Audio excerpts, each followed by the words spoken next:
right. Welcome to June 21st, FAQing Friday over here in Level Effect Discord, joined by a bunch of really cool analysts and hackers. There's some hackers in the crowd.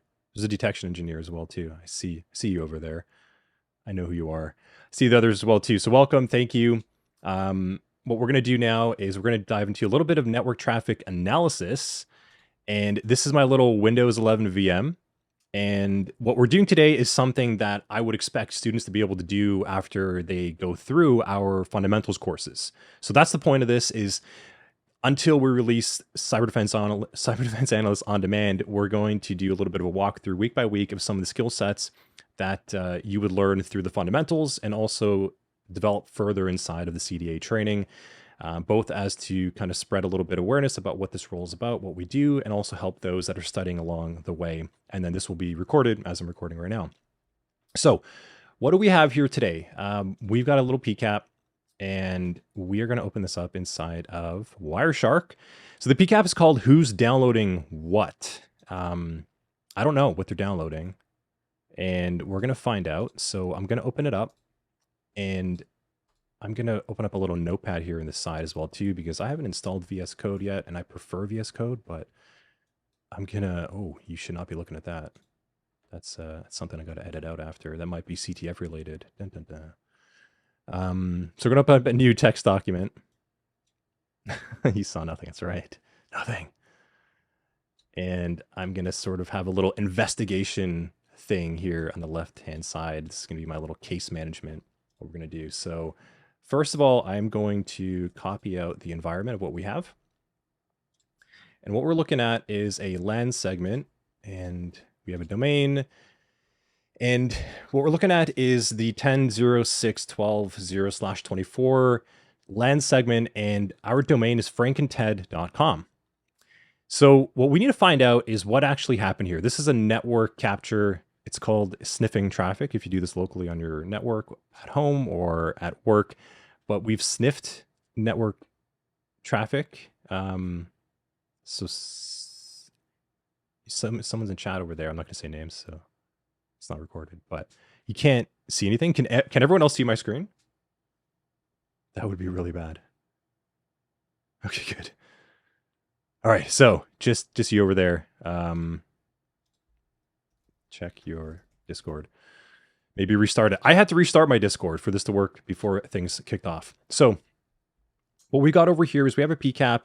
Like I said, Frank and Ted is the domain, and we have a couple of hosts over here, and something has happened. Someone's downloaded something, and we need to find out exactly what they have done.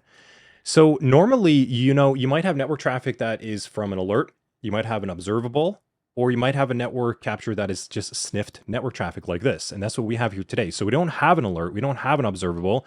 We have a suspicion that someone has been downloading something, and we captured network traffic over a certain amount of time. So now we need to go inside of this traffic and dig into it and go through some of the details. So I guess what we first want to do is we want to take a look at some of the statistics. So Wireshark's got a lot of great summarized data for you, and it's virtualized. So this isn't exactly on par bit by bit at the binary level per se of what we're seeing in network traffic. Wireshark's pretty close. For those of you that are just getting started with this, it's virtualized, it's interpreted. It takes all that binary data and it makes its best guess based on its program and it's designed to understand what generally has happened. It doesn't mean it's perfect, because there will be times when you're looking at maybe a packet over here and it's not actually HTTP. It's not actually the protocol, but it might look like it, and that is where we run into things like spoofing and all that. So what we're going to do is kind of get a bit of an awareness of what's actually happened over here. We're going to take a look at the protocol hierarchy. And this is a nice little summary of the various things that have happened inside of this PCAP. And this helps you orient yourself around what to expect. So we can see over here, we've got a ton of, I'll kind of drill these down because it kind of expands naturally. But we've got a lot of IP4 traffic. And if we kind of break down the UDP and TCP side of things, we can see we have a lot of TCP. So off the bat, this lets us know that we're looking at, there's a lot of session information going on. So connections, right? We have a client and host, client server kind of connection happening over here throughout this PCAP. We have the UDP side of things where there's a little bit of authentication happening. So we can see that we have NetBIOS over here. So that's an older protocol, but this was actually used inside of this PCAP for some host recognition and presenting themselves on the network. A really older protocol is still in use. It's legacy, but you'll see it, and it's not really turned off in a lot of places. So we know that we have some level of host presentation, potentially old school authentication, maybe a little bit of authorization happening over here. Something with SMB. When we're looking at mail slot protocol, this is really just presenting different fragments of data from SMB. So I'm not expecting to see anything happen over here, especially the size in terms of the percentage. There really isn't a lot happening. And let me see if I can expand this a little bit. We can look at the percent bytes as well. So this is the weight of the traffic. So there really isn't a lot of SMB activity going on. So I wouldn't expect to see data here that I need to look at and inspect. So I wouldn't expect file share activity, downloads, uploads happening, just some level of host recognition that I might find in NetBIOS. So TCP seems to be where all the action is happening right now. We do see a little bit more in the SMB2 side, a little bit of data, but not much. There's some Kerberos. So we're looking at domain authentication happening here, a little bit of LDAP. So again, this might be some ways for us to identify hosts on the network and figure out some usernames to figure out the lay of the land, like what's actually happening over here. And then on top of that, there's a lot of HTTP. So this is primarily what it's looking like. If you look at the weight of the traffic here in bytes, we're looking at a lot of HTTP traffic. We're looking at a lot of exchanges. So that should be our queue at this point. We have some Active Directory protocols in place. We have some Windows protocols, and we have a lot of HTTP data being passed around. And some older protocols being supported too. So that should give us a general idea about what is inside of this PCAP if we haven't seen it before. And again, this is sort of similar to what you'll see if maybe you're sniffing network traffic and you want to get a bit of the lay of the land on what's going on. Now, because we've seen a lot of HTTP, let's go take a look at the stats.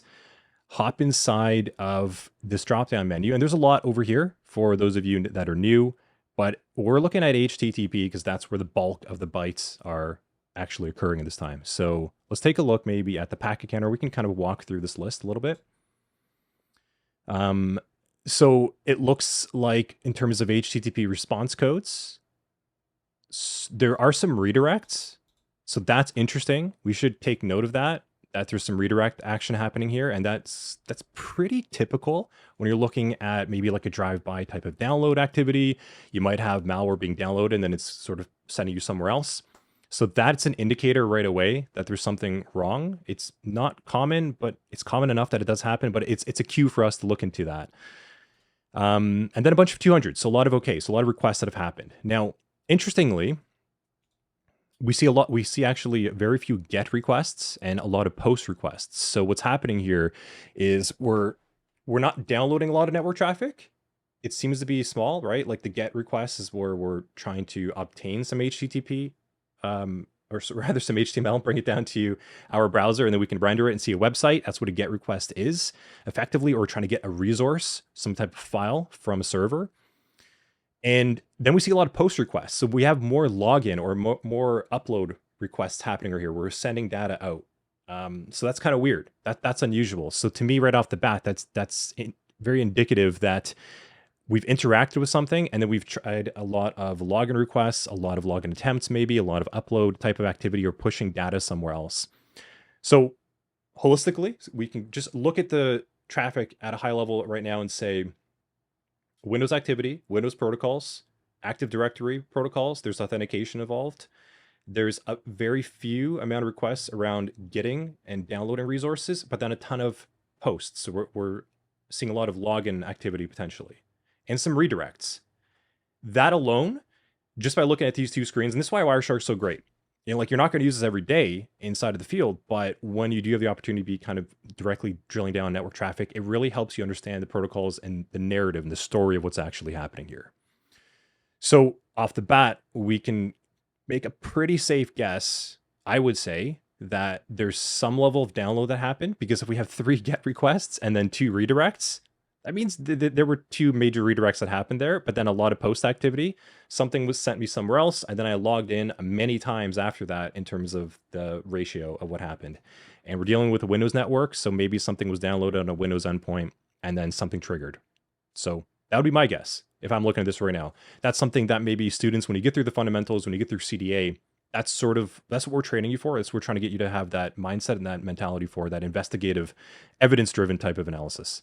So off the bat, we have something to work with so far. Now, let's go and look at some of the stats a little bit further on the HTTP side before we really start digging in. The request side is where we can start seeing some more information of this, again, right away.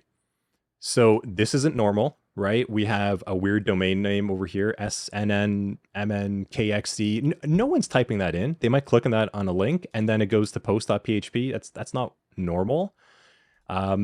We might navigate to Cardboard Spaceship Toys, maybe if you want to make some figurines. But you're downloading a document, and then there's a weird URL and a lot of posts happening. And then there's another weird URL over here that we're hitting, this path on the URI, I should say. And it's downloading this june11.dll. So that's probably where the redirects are happening, somewhere between these two. And it's something around this document, because this is all the HTTP activity that we've been able to capture. Interesting. Very interesting. And this is interactive, by the way. Drop questions inside of the chat. Don't feel you just need to hear me kind of ramble on. If there's something you want me to explain a little bit further, I'm happy to kind of pause as I go. But what do you guys think so far? What do you think happened based on everything that I've said? Is someone compromised? That would be what I want to know.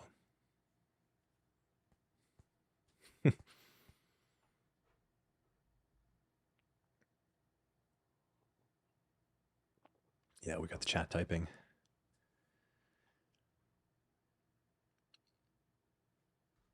Typing a lot. Okay, there's a full analysis coming. All right. I'll keep going. Okay. Yeah. Puzzle lady here is compromised. That's very possible what happened over here. Cool. Yeah, you're picking up what I'm throwing down. Something is amiss. So, okay, let's dig into this at this point in time. Let's try and figure out who's who on the network, first of all. So I would say at this point in time, let's look into who is who on the network and the hosts.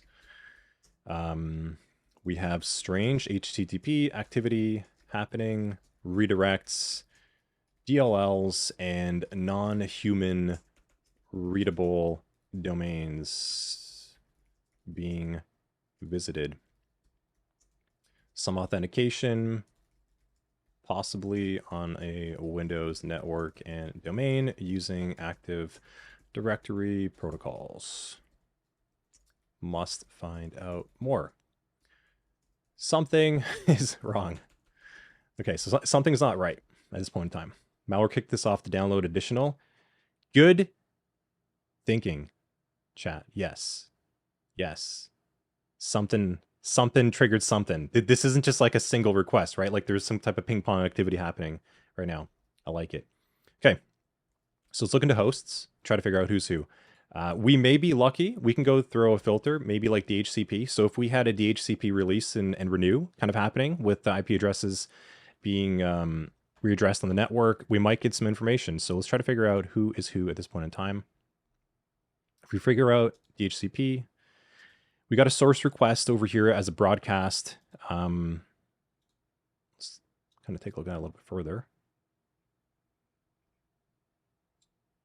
The first one, what do we got over here? Cool. So we have a host name. We got desktop 86J4BX. So I'm going to go ahead and copy that. Copy that as the value. And I'm going to go drop that over there and requested IP address. So this is one person. Why did that even happen? What's going on there? Okay, fine. 10, 6, 12, 1, 5, 7. So we got one host on the network at this point in time. We have their MAC address as well too. It's probably worth grabbing, just so we can start building a little bit of a case.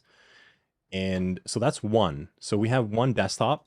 That's kind of common naming convention. So if you see desktop or laptop dash, those are pretty common. Next one over here. So here's the other requests being broadcasted out, and the gateway, as we said before, right? So this is the DC that everything's going to kind of go through. That's going to act for all the requests. We're looking for new IP addresses, authentication information. We're going to actually hit this DC first, and that's why this is dialing out to that. So let's see, who do we have over here? We have laptop. Okay, laptop over here, requested IP address 10.6.12.203. Should not put a 5 over there. Oh, no. No, go back there. And you go back over there. Okay, and MAC address. Let's kind of get all that stuff. Build up our case. Cool. Now, if we didn't have a DHCP release and renew, because you're not always going to have that, we could maybe do, because we know we had NetBIOS traffic, right? We can actually go ahead and filter maybe, oh, it's not that, it's NBNS, not NetBIOS. So we go inside here and take a look at this traffic. We got a lot of activity, right? The NetBIOS name service, additional records, desktop. So the information would be here too. And this is why I pointed out, pay attention to the older protocols you have inside of your PCAP. Maybe you don't have a DHCP release and renew. Maybe you have NetBIOS. And if you do, well, your job's going to be a little bit easier. So you can poke around and start building up your case a little bit more, because the information is always going to be inside here as well. We have the desktop name, laptop would be inside there as well. Now, we want to figure out who's associated to who. So we know we have Kerberos. So we talked about authentication protocols, right? We have Kerberos, meaning we have usernames likely. Does anyone want to take a stab at the Kerberos string if you've been through the fundamentals? Kerberos dot.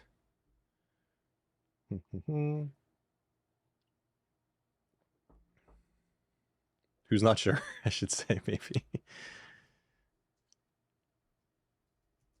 C name. String. Okay, so Kerberos, we have this CNAME string. This is the string where we can actually grab the username that's captured inside of authentication requests. So there's the AS REX, authentication services request packet we're going to be looking at for Kerberos authentication. We want to isolate that level of traffic. Now, we could go ahead and just hit enter here right now, and you're going to see, right, the KRB5. So that's Kerberos protocol in action. Here is the header and everything that we would expect to see. However, there's a lot of junk going on, and I don't want to... Yes, they are. This is recorded. I'm recording right now, and I really hope that it comes out normal. But these are going to be recorded, yeah. I meant to do a check mark. Let's do that. There we go. And I want to go and I want to find out the username for a given IP address at this point in time, because we know that we have 10.6.12.157, 10.6.12.203. So let's go ahead and do and IP.source equals 10.6.12.157. That looks right. Okay. So let's go and populate this a little bit. We got CNAME string, and we could go and actually, we can add this as a column. So for those of you that haven't used Wireshark before, when you're in the fundamentals, you'll learn that, but you can actually add that as a column. And now, instead of going and sifting through all those packets like I was doing, this is why Wireshark's pretty cool, right? Now we can actually go through the traffic, and we see we have Ted Brokowski. Ted, what are you up to over here, Ted? Copy. Yeah, you can't do from the column. What am I doing? Copy. We're going to go to value, and we are looking at 157. So we know over here, thanks Windows. Close it up. We have Ted Brokowski, 10.6.12.157 on desktop 86J4BX, and their MAC address over here. So we have one host fully described, and we know there's only one other host because we did look this up. We looked for DHCP. We looked to see if the IP addresses were released and renewed. So that's one. We also looked in NetBIOS to look for some authentication, or rather just presenting the hosts on the network, not really authentication. So we know that there's two hosts over here, and all we're doing right now is we're just utilizing the Kerberos authentication service over here to pull the CNAME string of the current user for a given IP address. All right, so 203 is the other one. And because we added our trusty column over here, we can go ahead and just drill right to the packet, find Frank Brokowski. We're going to copy him as a value. And here we go. So at this point in time, we have 2 hosts. We have a lot of weird things happening over here. We're building up our case, kind of drilling it down. We're kind of working through a bit of a methodology over here. Now, we know, like at this point, we could go and probably, if we're advanced, we could just go right away. We can start sifting through. We could export things, and we're going to get there. But we're kind of working through this with a little bit of a methodology here to cater to both crowds, if you're new as well too. Now, let's go and start figuring out what's happening with all the HTTP traffic with 157. So I could go inside here and I could go to ip.adder equals 10.6.12.157 and HTTP. One request. At least one HTTP related packet with this IP address. So this filter over here is saying that I want to return all the results of anything with this IP address and anything HTTP related. So it's a logical check. Both sides have to be true. So we have to have this IP address. We have to have HTTP involved as well. So it looks like Ted was the one who visited this request over here. So they actually went to Cardboard Spaceship Toys. They're the one who downloaded the invoice at this point in time. So we can go ahead and say, Ted downloaded the invoice and got redirected. So that's what the second request over here is. This is a response. And then in chat over there, could you do something like does not equal known IP? Yeah, you totally could. That's good. You can start breaking up different types of checks. Different ands, different ors, and the not equals. And we're actually going to do a little bit of that soon. So good, really good. You're utilizing that little methodology that you're working on. Good stuff. So we know over here that we had a redirect. So we can go ahead and we can follow this. And I'm going to follow the HTTP stream. And you can see over here, right? So we have this initial request. The server responds 302. It is found, but notice that it actually returns us to an HTTPS session now. So we're moving away from HTTP and moving to an encrypted session. And it's telling us that the file is available, but it's now going to be at a location that is encrypted. That means we're not going to be able to get this file unless it was captured somewhere else in the traffic. But at this point in time, this is not the document. And I will kind of walk through that for a moment.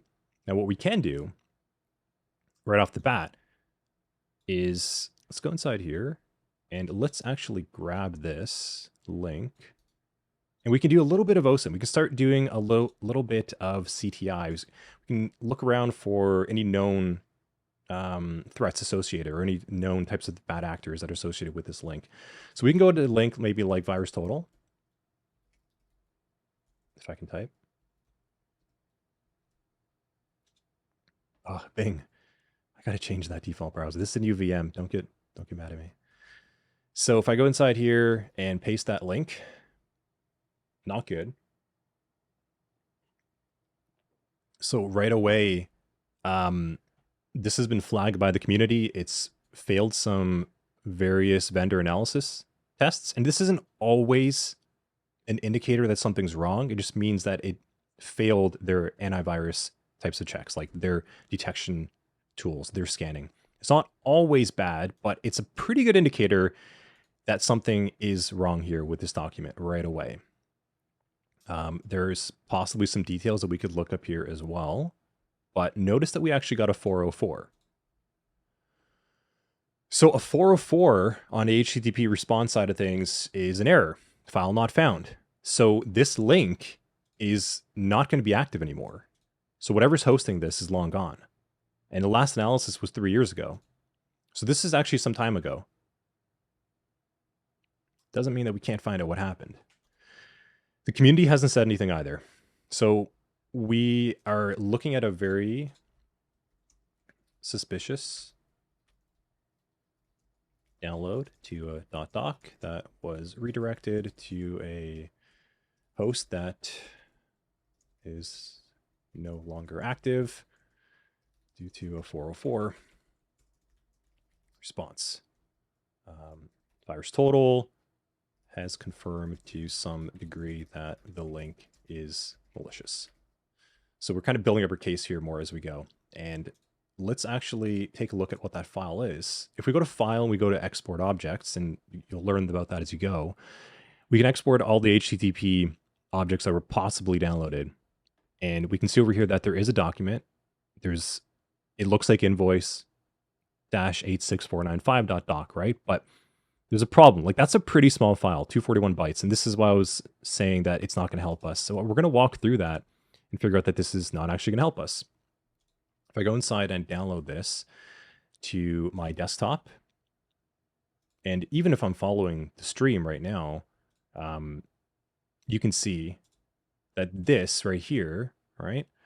That HTML code is the code. Like, that's what we downloaded right at this point in time. This is what was delivered to us. So we can actually go inside of our desktop. And actually, you know what I'm going to do? I'm just going to open up a terminal over here. And if I were to go to run a strings command, which is a tool from the Sysinternal suite that you'll learn about the more you study inside of cybersecurity and IT. If we run this right now on, what was the file? Invoice, right? So this is going to pull out all the strings inside of the file for us. And we can see this is exactly what we saw inside of the Wireshark traffic. So that was just a demonstration. You don't have to do this, but I wanted to show that what you saw inside of the PCAP following the HTTP stream is reflective on what we're able to download and export. So that's an important indicator to keep in mind. You're not always going to be able to get everything you need. So you have to kind of piece the story together. But at this point in time, the redirect is here. This is the suspicious link. So I'm going to go and I'm going to copy that. Kind of build the case up over here is the sus link. I'm going to use that new lingo. So what can we do, right? We know at this point that this is a bit of a bust and we can't really go any further, right? But there is a lot of other HTTP activity happening inside here. We know that there's a lot of other posts. There was a DLL file that we can go and we can interact with and start building up the case further and find out exactly what's going on. So let's go ahead and actually do that. And in order to confirm, I'm just going to grab the other IP address here on my screen. Just to be sure that nothing is happening further, because we hit a dead end with Ted. We don't know what's happening with Ted anymore, but did Ted interact with Frank? So that would help us maybe figure out the next step if we're trying to piece this together chronologically, possibly what happened. Because Ted downloaded the invoice file and then just went silent. So maybe Ted's computer died. I don't know. Maybe he had to reboot like I had to before starting the stream. But we need to find out and determine for ourselves if these two IP addresses are linked further. So I could go ahead maybe and do something like ip.address equals 10.6.12.157 and 10.6.12.203. ip.addr equals. Cool. Nothing. So there's actually no interaction between these two hosts. That is important because the trail has, or not the train, but the trail has run cold now, but no further activity. I know, right? Activity between these two hosts, Ted and Frank. What is going on? We got some sneaky malware over here, chat. It's, I don't know. I don't know what this all means. So what can we do? We can go and open up a really fun website called any.run. And I'm on my VM, so I don't have my account logged in over here. So what I maybe can do, I know that there's a link that can help me out over here. So just bear with me for a little moment. I think you can hit the reports without signing in, right? Yeah, reports. There we go. Go to reports, right? I think we can. Or did they block it? Yes, good. Okay, good. Let's go and actually search any.run. So any.run is a really, really cool sandbox. Yeah, so chat's saying that right there. Way to drop PCAPs in e.run. So, I mean, don't put your own PCAPs on your own network because this is public unless you pay for it. But what we want to do is go to this website. Any.run's really cool because they provide a VM, sort of like a VM. It's if you drop a download link, if you drop something for like a Windows 7 or a Windows 10 endpoint to interact with and download it and then run, and you can see people are doing it right now, right? Like there's stuff being dropped in right away. So this person just dropped remittance 73 for BlackBerry PDF. And if I open that up, this is public. What's super cool is I can see what actually happened. If I go ahead and kind of walk through this, this is what the VM is doing, interacting with that file. This isn't related to what we're doing, but I'm just kind of giving a demonstration over here that you can use this website to go. So they downloaded something and we can get that view ourselves. So I'm going to go back. And what I want to do is maybe go inside here and maybe we can find something with the domain, right? If I go there.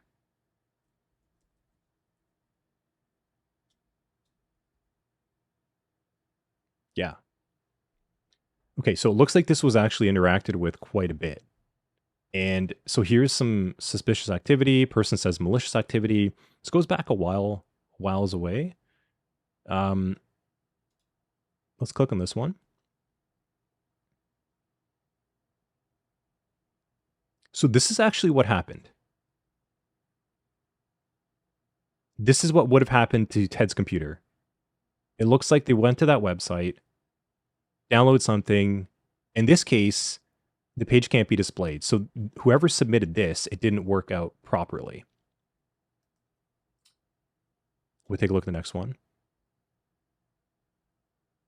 But this gives us, imagine this is like a snapshot in time.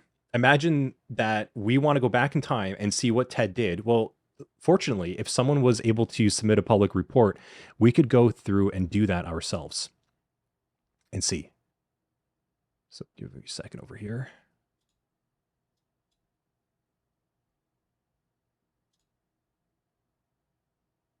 Okay, there we go.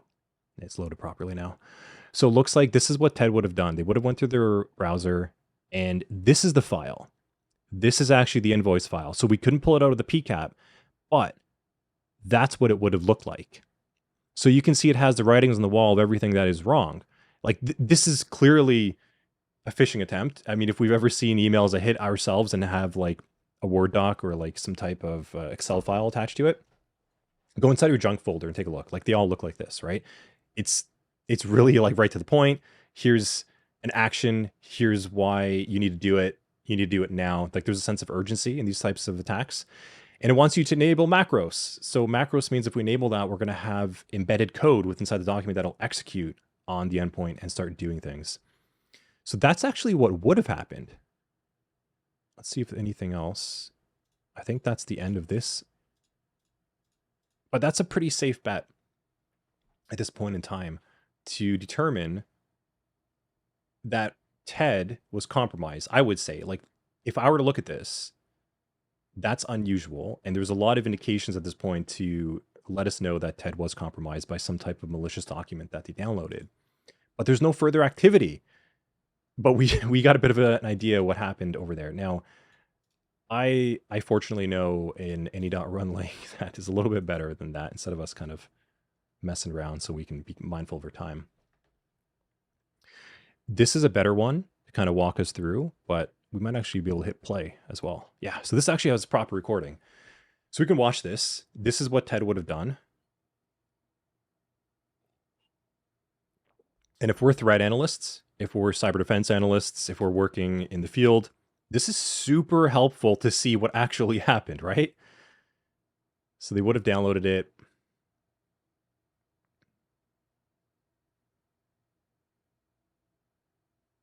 I love any.run. It's just such a nice website. So look, it wrote something to the start menu. I'm not sure if you caught that. See, it writes a menu to start right there at the top. Okay. So they're going to go ahead after from the enabling content. And what happens at this point? Nothing. It kind of just timed out. However, there is network activity.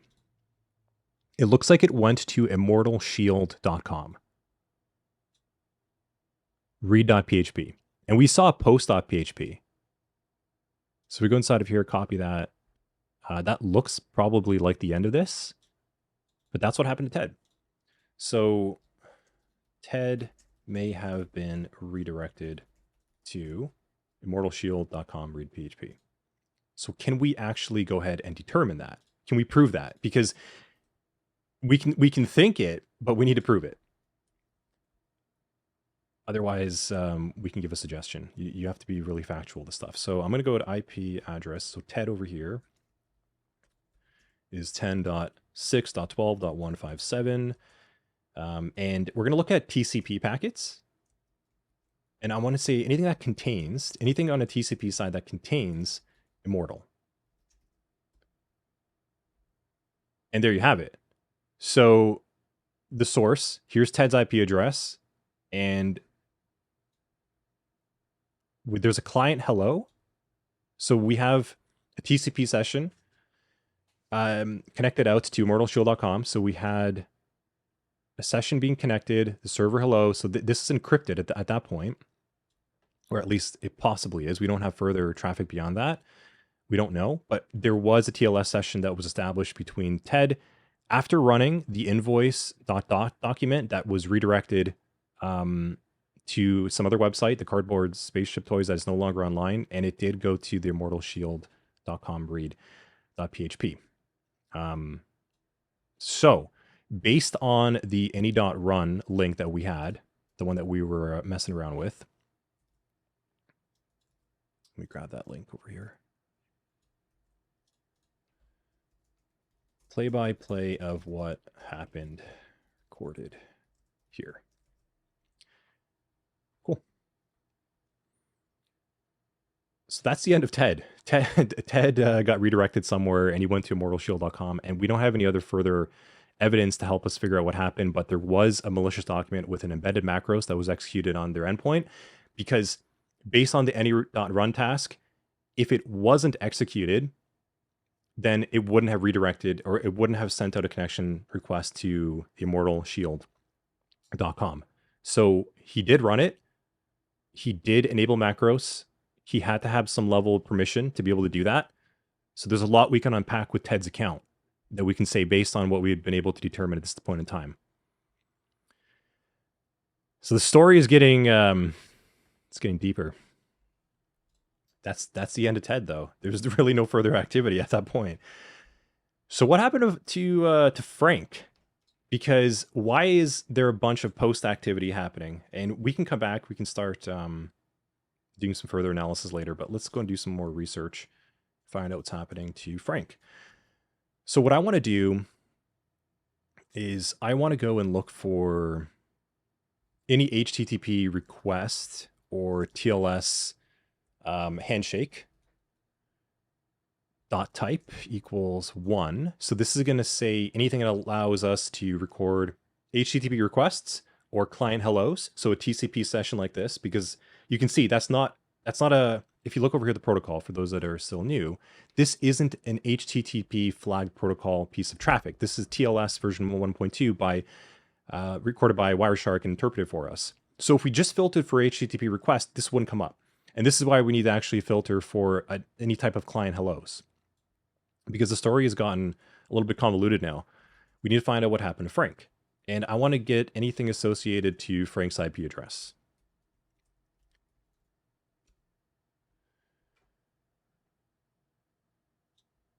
So based on this output, there's some simple service discovery protocol. That's junk. For those that haven't seen it, you could wipe that out. I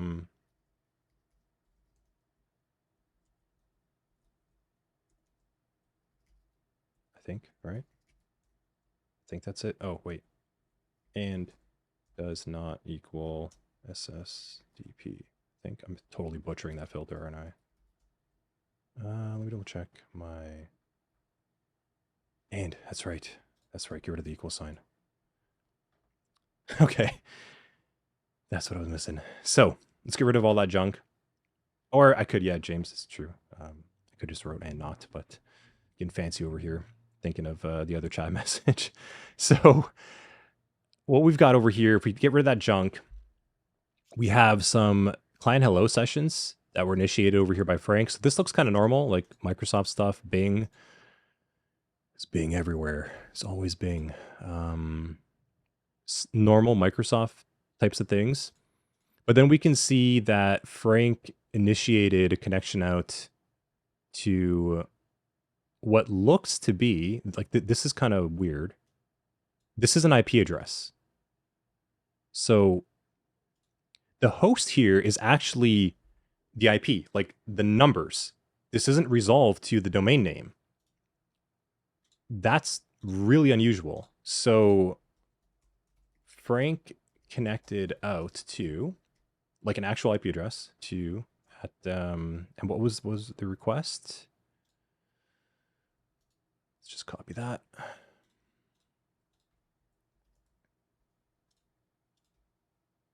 Come on, VM. There we go. Just to make that easier in my life, because that's a weird thing to remember in my head, that spelling. So Frank connected out to typing out or entering that IP address in some shape or form. So that's not normal user activity. I mean, anyone here in chat, do you open up your browser and type in an IP address, or do you go to google.com or your bank? So not normal, right? And then they went to this weird path. No one is typing that out either. So they could have clicked on a link, or they were compromised to begin with. So that's unusual. And if we open up that traffic a little bit more, so the next response over here is in frame 330. I'm going to go ahead and follow this. Okay. So they went to that path. They hit a 302. So here's the other redirect. And it's sending them to download June11th.dll. That's a pretty cool comment. I'm glad you're learning. Thank you. That's good. So take notes. There's a lot of things to dig into here. That's great to hear, man. So files June11th.dll was downloaded.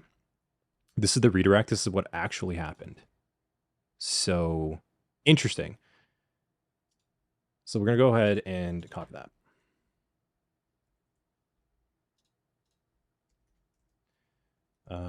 So Frank was redirected from the above request to download a DLL at files June 11th. Yeah, interesting. So it's actually, it's the same IP address, right? So it wasn't actually redirected to another website.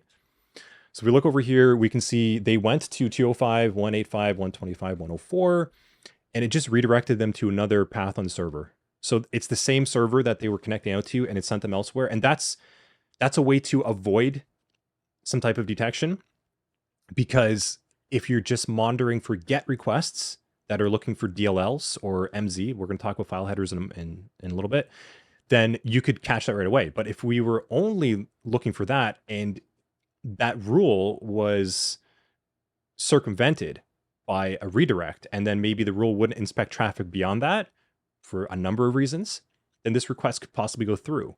And that's why a redirect is used in this case, is we want to take them somewhere else, because you could do pattern matching on the URL string with a detection tool and cut it off right away. But if the DLL is not part of it, then what good is your rule? So at this point, it looks like we've downloaded June11th.dll, and it's an HTTP request. So we actually captured that. That's not a TLS encrypted session. That bodes well for us.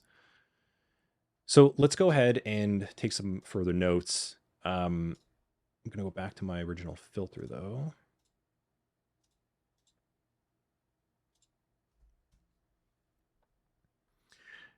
Okay, so redirect happened from a weird URL. They hit a DLL, it downloads, and then 2 minutes later, so we're looking at 118, 228, let's just call it 2 minutes later, they've downloaded, or rather, now all the post requests hit. Post, one after another. So humans don't do that. Like there's no one doing that. So at this point in time, you could assume this is a script or a process or a task. This is automated. This is akin to maybe like botnet type of traffic, but this endpoint is compromised. I would say that's not normal, especially hitting the non-human readable domain. This is where we saw that weird thing happening. So do we have data? So yeah, let's take a look at data truncated. So this is a bunch of just encoded, encrypted stuff. Don't know. It possibly could be a base 64 massive string. It doesn't look like. It's a little bit long. This could just be a level of encryption where there are private keys on whatever this domain is or somewhere else to decrypt it. But this is what had happened. So just for example, if I were to go inside here and kind of copy this all out, go to value, that is what's being transmitted. If I go to copy, go to value, that's what's happening. So Frank connected here, was redirected from that path, downloaded that DLL. 2 minutes later, their endpoint starts spamming that to some weird domain.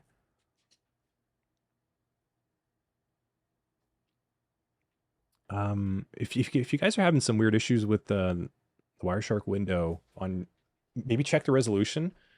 I'm not sure. I'm streaming at 1080p, so hopefully that's not causing some issues either. Just in chat over there. It will be recorded, by the way, so you can catch that as well afterwards. So yeah, this is not normal, right? So let's go and take a look at this DLL and find out what actually happened. Follow this HTTP stream, because we saw that redirect happen before. And now we have the truth. So this is a DLL file. It has the proper MZ header. This is from a portable executable type of file. This is the old snub. You do cover this in the fundamentals. So when you see this just means this is an old legacy format on executable files, typically DLLs and .exe files inside of Windows. It's from a long time ago that if you were trying to execute this, it's just trying to say this program cannot be run in DOS mode. Imagine a terminal popped up and said that, because you're not supposed to run it in DOS mode, you're supposed to run it inside of Windows. So it's kind of a flag to interpret and kind of carry it over for legacy purposes. High level summary. So we have a portable executable file. Can we read anything on it? There's a bunch of junk. Yeah, it's just a bunch of junk. We can't really wait. So some type of signed cert from New Jersey. I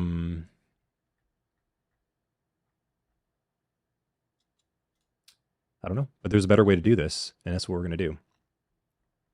Let's go ahead and actually export this file. And we're inside of a safe VM. So if you're doing this, please do not do this on your PC. Have a virtual machine and make sure that it's sectioned off. But we do have the DLL. So 563 kilobytes is a reasonable size, I would say. It's not bytes. Bytes is really small. We're not in the DOS days anymore. So I'm going to go ahead and save that. I'm put inside a desktop, June11.dll.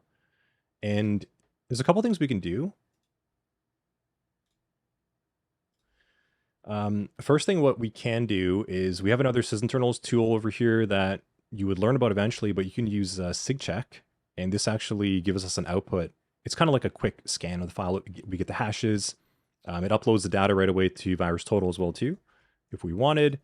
So I'm going to go and take a look at that right away. So by running this tool, we can see that it's actually called Google Update. So not normal. We can add that to your case.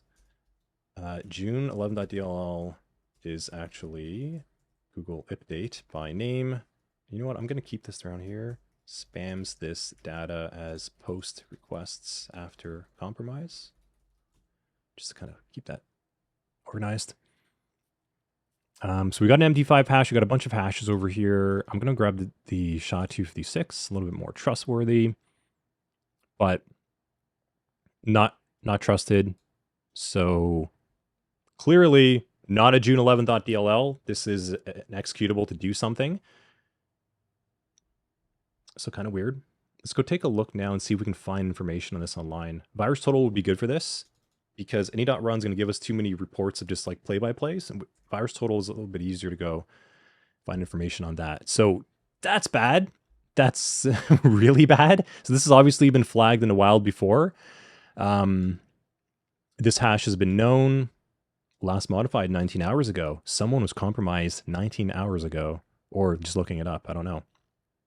But failed numerous tests. Not good. And let's kind of poke around. What do we got over here in the bottom? Anything else? No, just making sure. Details. So there's our hash. Creation time, June 11th. That's why it's called June 11.dll. So this is actually in 2020, June 11th. Interesting. So it's also known by a lot of other names. So now we've hit the CTI, the Cyber Threat Intelligence side of things. So if we were looking for IOCs, indicators of compromise, this is what you'd be looking for. So you would want to be categorizing this information and plugging that into some type of tooling that you might have, filters, block lists and such, but you would be looking for these things. So if a user downloaded this on your network, you would be looking for other signs of this. And this is why a website like VirusTotal and community-driven threat intelligence is so helpful, because now we have a lot of other indicators to look for, and you can compile this inside of your report. So I could go and if I was doing it like a little bit of an analyst report, I could copy that and inside here, just kind of some interesting names. It is regarded by basically everything you have here is fantastic information. You can just keep kind of pulling this away. We can see the DLLs that it interacts with, like the native Windows DLLs and native Windows API calls. Again, that's more advanced. We do cover that later on, like in our training and stuff. But for those of you that are more advanced, you might be familiar with some of these API calls. For those of you that are new in the audience, these are effectively just using native trusted Windows binaries, if you know that yet, and it's allowing us to interact with the Windows kernel to do things on the Windows operating system. So that's what's happening here. It's sophisticated. It's built well enough that it's calling natively to the Windows API. So interesting. It's a sophisticated piece of malware at this point in time, I would say. Some more domains that we could capture over here for us to be aware of. Some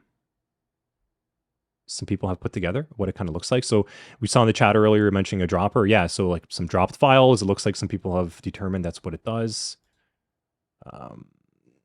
Some levels of behavior, which is pretty cool. For those of you that have been experienced a MITRE attack, we do cover that in CTI, but as you kind of learn, there's actually some techniques that if you want to build some detection rules around, that's what you're going to be looking for something similar.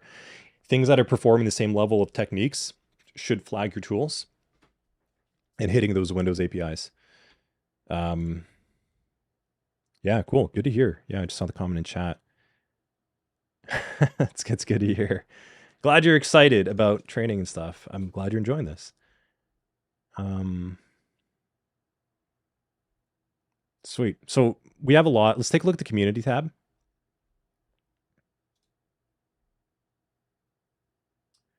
So what's nice is people actually have like paid for tools that they've used. So this is being reported as Zloader. So this is the Zloader malware. Copy that. That's funny. Why is John Hammond appear back there? He's famous. Okay, so this is not it's not working. I'm not gonna go pay for that. Zloader malware. What it is. So there's a lot of stuff that you could go and inspect and start making. You know what? I am not looking at Bing. It's just Microsoft. If you're watching this, come on.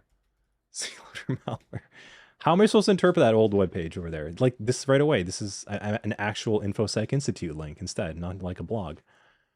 Rant over. So it's popular variant of the Zeus Trojan. It actually hit the banking industry in 2007. So if you're doing some CTI, this is good for you to know. Okay, so this is interesting. Zloader relies on phishing campaigns that lure victims into opening malicious attachments in resume CVs, invoices, and Microsoft Office documents. And the trail kind of runs cold at this point. Like, we don't have anything further on what happened to Frank. Like, we know that they were compromised. But what's strange, was that the right filter? 1 second, let me go back. So we look at Frank's HTTP activity. They were compromised. They sent out a bunch of spam to some weird URL, and I'm pretty sure we could find that domain if we did further intel. But Frank didn't download the Microsoft Office document.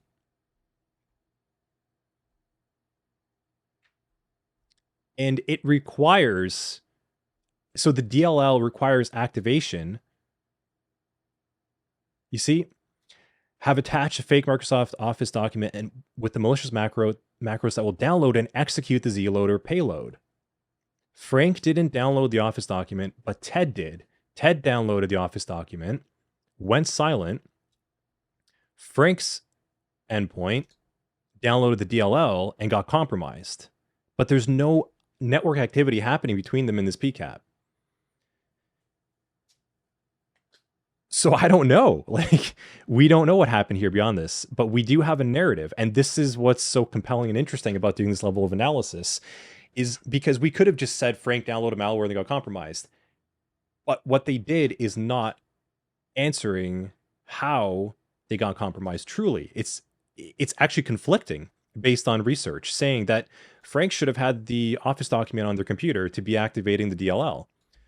So at this point in time, if we were analysts, right? If we were trying to do a report or an analysis of what actually happened here, we would have to, if we were good analysts and we wanted to provide good evidence to someone to make a decision here for further research, we want to capture that information. We want to provide that and say that looks like Zloader malware, but requires activation from some other document with embedded macros or something similar to execute functions. Oh, why did I do that? No, go back. What's happening here? I have a different keyboard. Undo. Why is that not undoing? It's actually deleting stuff. Okay, that's really unfortunate. So it happens when you have a Mac keyboard on a Windows VM. Okay, so what I wanted to say was Zloader malware identified, but requires a Microsoft Office doc or something similar with embedded macros that apparently Ted had downloaded, but not active in this capture on Frank's. Zloader malware, the June 11th.dll, requires external activation. So Frank had to have some other type of compromise on the workstation, or maybe there was a USB. Yeah, that's right. Notepad be Notepad. Should have used a better. I'll use something better next time. Maybe Ted had it on a USB. Maybe Ted mailed it, and then Frank downloaded on a mail client. I don't know, but there's an external document that happened here to execute the functions within the Zloader malware DLL. So further research is warranted, and us as good analysts have to capture that information, put that in the report, that the behavior on Frank Brokowski's endpoint is not indicative of typical Zloader malware. So something's up. And no, I know if you're thinking, right? Let's go back over here, SMTP. There's no SMTP. Like there's no mail data fragments captured here. So welcome to cybersecurity. We actually don't have enough information right here to rule out a conclusive a very conclusive narrative. However, we do know that Frank and Ted's workstations were compromised based on what we were able to discover. They require immediate attention and remediation, and we need to do further investigation to find out how the Zloader malware actually got activated. That's how you would compile and present the report initially with all your IOCs and chronological findings.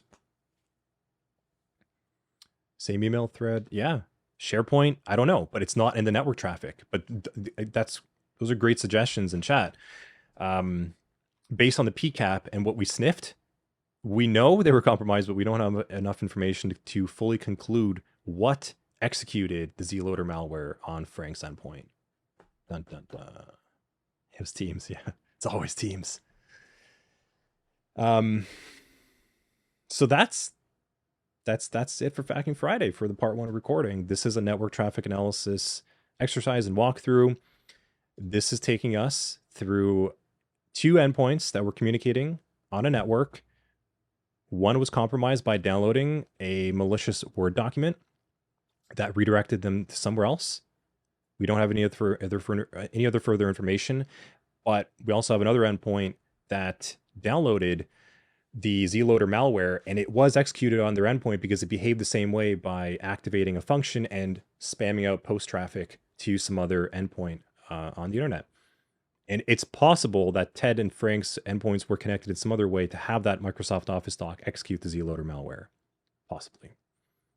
That's how you would wrap up the report in a nice report template and put your IOCs and your chronological findings and get away from Notepad and make it look a lot nicer. But I hope you've all enjoyed, and I'll cut the recording here, and we'll see you inside of the second half of FAQing Friday, where we can go to office hour mode and be ourselves and let loose and talk about what actually happened. Thank you, everyone.